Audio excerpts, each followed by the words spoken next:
Hello mga kasowers! Ito na po yung part 2 ng ating paggawa ng box splits. So ito po yung wrong side. Simulan muna natin mag-hem bago tayo magawa ng plates.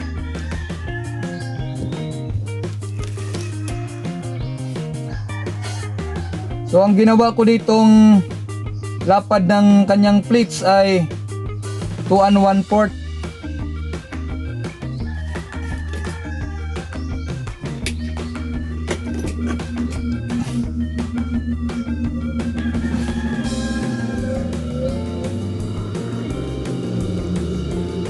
Yun, para sigurado kayo kung paano maganda ang lapat ng kanyang hem, susukatin nyo.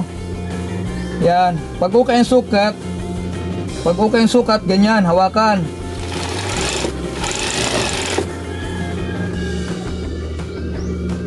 Yan, sukat uli.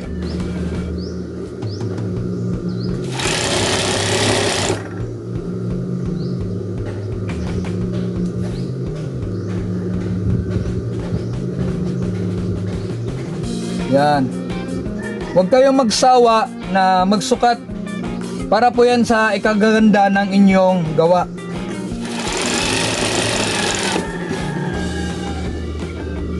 Kasi nakita ko yung ibang sewers, kung ano yung lapad doon, dire-diretso na. Wala na silang pakialam kung lumiit or lumaki yung lapad ng kanilang tupi. Pero sa atin, kailangan sigurado.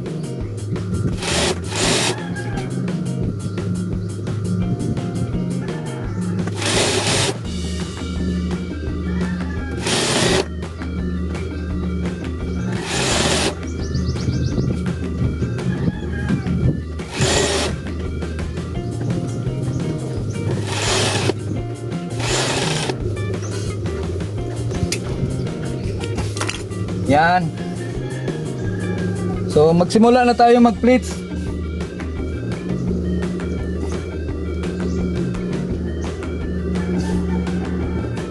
Ilinaw lang natin yung kanyang marking. Ito yung una. Para yan sa kanyang fold. Ito sa kanyang plates. Yan, may mga marking na po yan. Kailang lapis kasi ang ginawa ko dito. Kaya dublehin ko lang ng pintel pin. Yan, 6 1/4.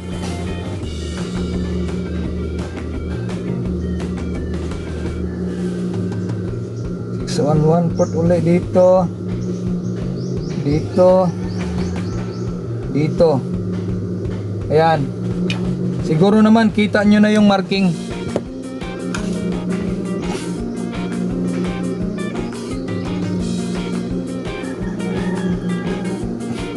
Pwede kayo sa gitna magsimula, pwede rin kayo sa gilid. Depende po kung saan po kayo komportable. Okay? Simulan natin sa gilid. Itong marking, itapat mo lang dito.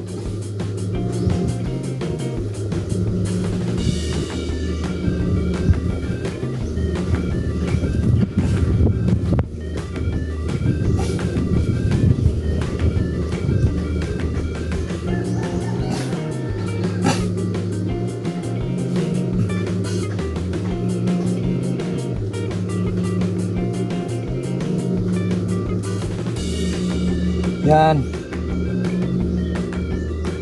Dito, pantay nyo lang dito sa taas. Kung ano yung ilalim, yun din yung sa ibabaw ito.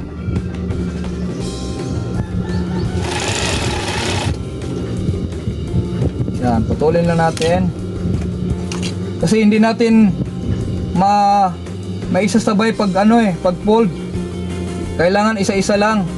Kaya dito, mula dito, ganyan. Dito sa isang marking. Yan. Yung marking na to para dito sa isang marking. Pagtatapatin lang naman yan lahat ng marking. Yan.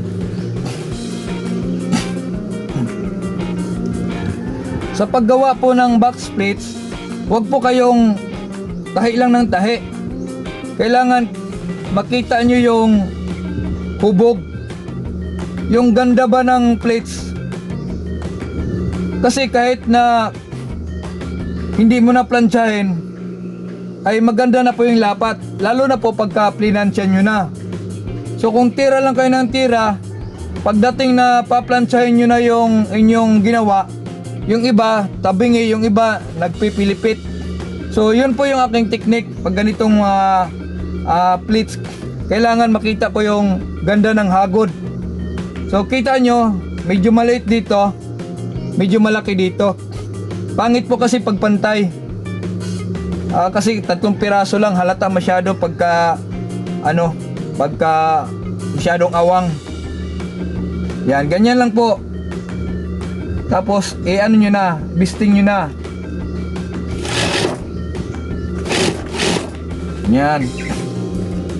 O, kita nyo, wala pa po siyang plansya, pero maganda na po yung kanyang lapat. So dito naman tayo sa pangalawang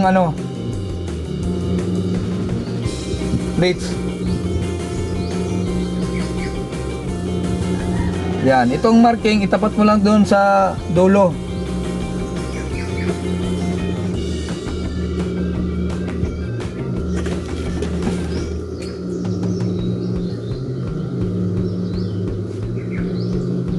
Yan, ganyan po yan. Okay, pasada lang muna natin. Yan, tapos balik tayo. Balik tayo dito. Kasi ipofold pa natin itong kabila. Hindi kasi siya pwedeng pagsabayin. Yan, yung marking nito itapat din natin dito.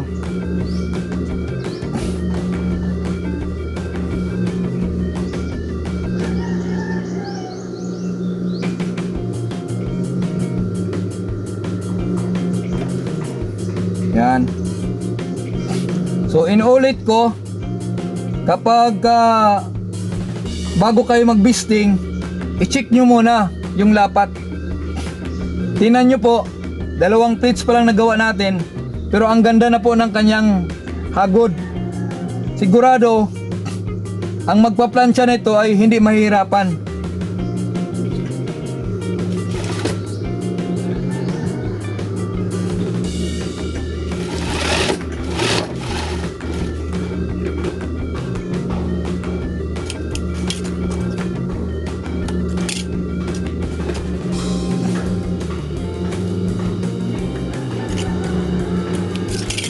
Yan, pangalawang plates.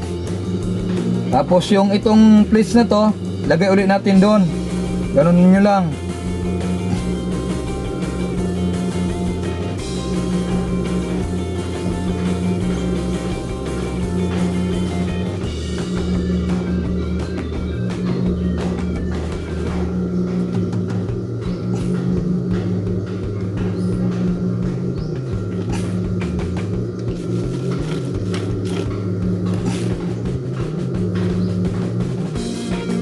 Yan, check mabuti.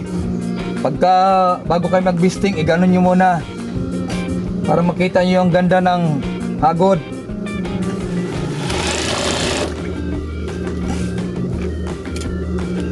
Yan. So huling plates dito sa dulo.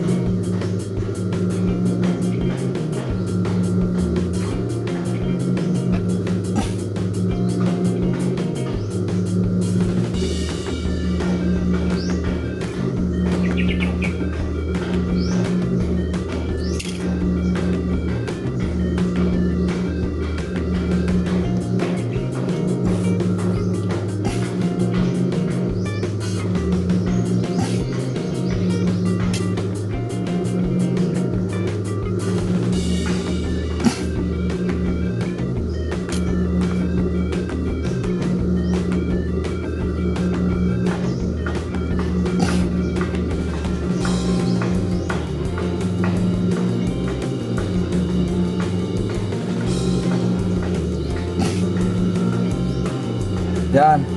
Nakakuha na tayo ng 3 plates. Ibisting na natin.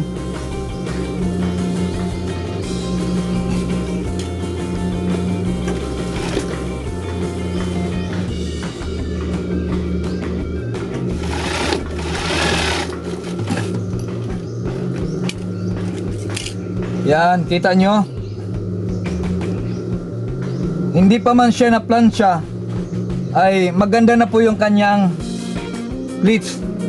So, pag magplancha ka, hindi ka na mahirapan. Dahil, pag pleats mo pa lang, maganda na po yung lapat ng tila. Yun po ang kahalagahan ng hindi bara-barang gawa. Kailangan po ay maayos. So, yan po. O, pantay po yan. Yan. Yan, yung pleats nyo. Malalawak po ang pleats nyan. Malawak. Hindi po yan tinipid.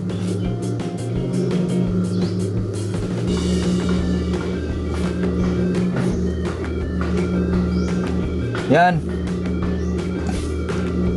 So, ganyan lang po ang paggawa ng box pleats. Sana po ay may natutunan kayo. At sa pag-assemble naman ito ay madali na lang naman. Parehas lang naman yan sa yung checkered, yung pang elementary. Parehas lang yung pag-assemble. Maglagay ka ng packet.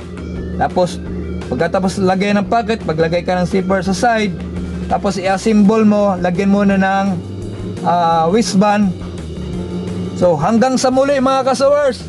Paalam po. God bless.